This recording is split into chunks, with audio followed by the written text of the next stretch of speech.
Қайырлы күн, достар. Бүгін сіздерге үй жағдайында теріскен шыққанда не істеуге болады? Осы тақырыпты бөлісіп кеткім келіп отыр. Каналға тіркеліп, лайк баса кетіңіз.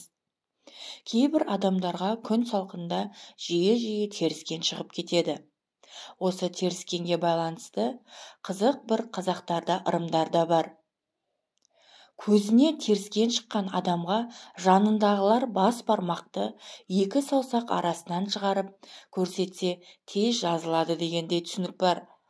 Ал енді біреулер ортан терекпен шылдыр шүмек саусақтарына түрлі түсті жіпті байлап қойса теріскен тез кетеді деп жатады.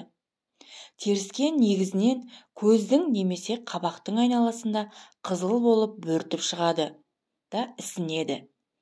3-4 күннен кейін ісіктің бетінде ірің пайда болады.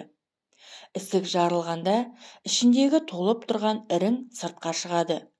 Есіңізде болсын, теріскенді еш қашан қасуға немесе сығуға болмайды.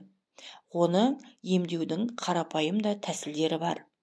Сол тәсілдермен сіздермен бөлісіп кетейін.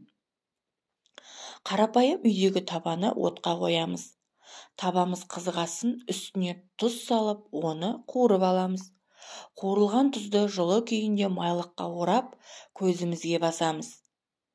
Сонымен қатар жұмыртқаны да пісіріп алып, мақтадан жасалған майлыққа орап, қабағыңызға қойсаңыз болады. Тағы бір тәсілі, алояның бір жапырағын бір стакан ыстық суға салып, 6 және 8 сағат тұндырып, сүзіп алыңыз. Тұнбамен теріскен шыққан көзіңізді сүртіп көрсеңіз болады. Бұл да жақсы көмектесу керек. Бұл үй жағдайында емді қолданғанда мұқият болыңыз.